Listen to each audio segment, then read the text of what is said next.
everyone, and welcome to my Lego table. So today we are going to be doing our 47th Lego Harry Potter set. Today's set is 10217, which is Diagon Alley. So this is the first Diagon Alley set that came out. Okay, this set was released in 2011 and then retired in 2013. It comes with 2,025 pieces. It sold for about $150 back in the day when it came out. Now, if you found it new and in like a sealed box, it would be about $450.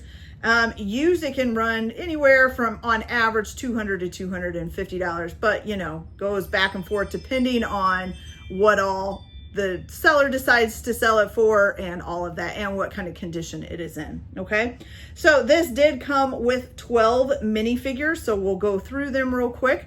So our first one is going to be Garrick Ollivander. So this is Ollivander from Ollivander's Wand Shop. He's in a little brown jacket with a gray vest, kind of a, I don't know what they call it, handkerchief kind of tie, I guess. I'm not sure what they call those. Pair of gray pants. He has two sides to his face. So he has this face with kind of a good smile on it, and then this face, which is kind of like a look to it, okay? All right, and of course he's got the sideburns with a little beard and a mustache going on too. Okay, so that is Ollivander. Then we have, I always mess up his first name, Fenrir Greyback. I don't even know if I'm saying that right, okay? So this is basically the guy who is a wolf and who also turned Professor, oh my gosh, I want to call him Moody because that's the name on the map.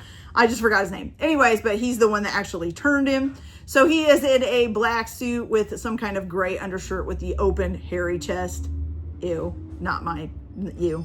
And he's got kind of this really freaky looking face, you know, trying to look like a wolf, I guess. He does have the other side to his face, which is basically just his mouth closed, kind of trying to look normal, although his eyes are super, super weird anyways. So, as you can tell, not my favorite character in the series, okay?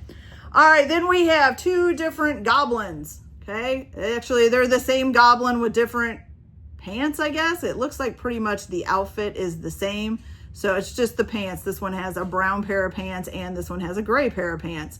Everything else, all the same. There's no extra face or anything like that. It's just these two little goblins, okay?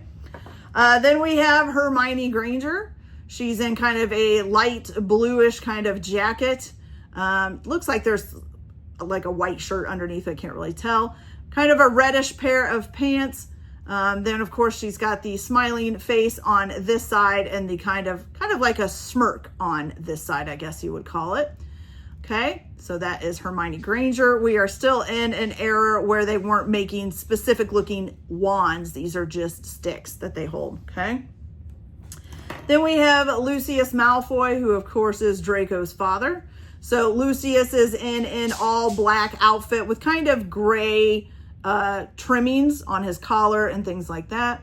Of course, he does have the black cape on and the normal blonde hair for Lucius. This one is just kind of his I'm the best person in the world kind of face is what I call it. On the other side, he has the Death Eater mask on. For that. So probably wouldn't use that side this much with this set because he really wasn't as the Death Eater very much in Diagon Alley. So probably just have that. Okay.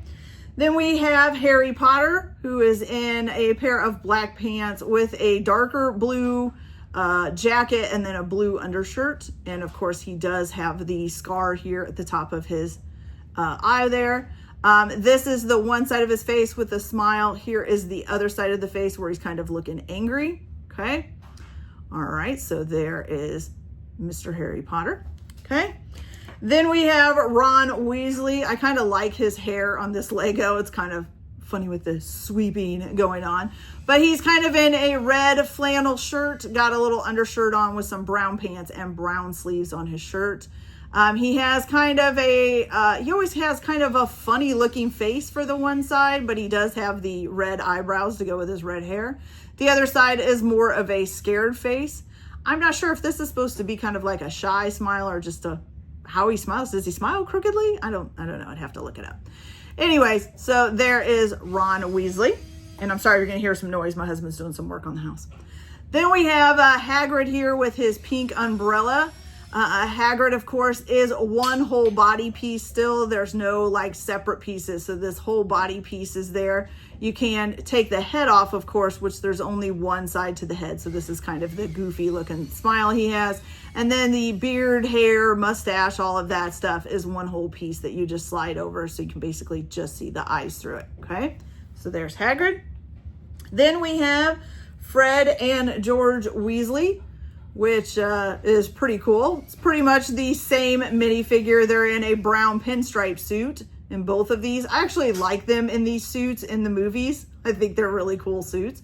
But they do have kind of a gray vest underneath with a red tie and some kind of, I think it's a brownish, like a brownish plaid button-up shirt underneath. They do have two sides to their face. So they do have this side, and then if you flip it around, it's kind of a smirky smile on the other side. Probably my favorite characters outside of the main characters, you know, Harry, Hermione, and Ron. These are my favorite characters in the whole series, books and movies. I love them in both. Okay, so that is Fred and George Weasley, and that gets us all 12 of our minifigures. So this set was split up into, I think, 3 or 4 bags originally when it came. Now this set is used, so it might not be split up exactly the right way, but I will do it bag by bag according to the instructions, because I do have the instruction booklets, which took 3 instruction booklets to do this, okay? Probably because there is 3 buildings, so probably each one is another building. So I am going to start with bag number 1 and come back and show you what we've built, and then we'll go on from there. So I'll be back in just a minute. Okay, guys, so this is the end of book 1 where we built Ollivanders. So you build all these little things too. So you got like 2 lamp posts, then like the wizard hats rack. You got these 2 little sale signs. A couple pots with a fish in it, and then the little owl rack here, which that might actually be for a different building. But this is Ollivanders on the outside. And then when you flip it around here, you do have the ladder here. There is like a little ball. I guess it's like supposed to be like a thing to throw stuff, but I don't care for those anyway. So, but that's about the only like really moving part. So it's got some little quirky things in here, some little potion bottles, it looks like, and things like that. And then, of course, all the racks for the wands. And then there are wands on there. You can see them, and those are stickers. You've got the Quibbler on the desk there, which is kind of funny. Okay. All right. On the side here, you've got the awning. You got some windows that do open. And then, of course, the door that opens. And then on this side is another window. And then the wanted poster there, okay. Other than that, I think that's pretty much it. Oh, you do have, I think that's supposed to be like a pen and ink there. Okay, all right, so we're gonna move on to book number 2, and as soon as I get that done, then I will come back and show you what we've made. So I'll be back. Okay, you guys, so the next thing that we built was Borgin and Burkes, which, I mean, is part of Diagon Alley, but then again, not, because it's actually part of Knockturn Alley. So it's kind of strange that they put this as a part of it. But anyways, so this is pretty cool. We got this sign here with the little door here, which does open up. There's lots and lots of windows, okay? Kind of got like the garden area on top, the little chimney here, the plant. The garden area actually will lift up if you wanted to, and you've got that there inside. Or I guess maybe it's not a garden area. And then on the back here, I kind of like these windows and stuff. It's pretty cool. You've got the skeleton in the window. There is supposed to be another one of these right here, but I didn't have it, so I'm missing it. But anyways, this does spin, so you can spin it with this. And then I think that's supposed to be like the vanishing cabinet or something. Okay. Oh no, this is the vanishing cabinet. So this is just like a fireplace maybe? Oh, probably so you could put a minifigure in there. Yeah. Okay. And then this is the vanishing cabinet here. Okay. So there is that. And I think that's pretty much it, you guys. Okay.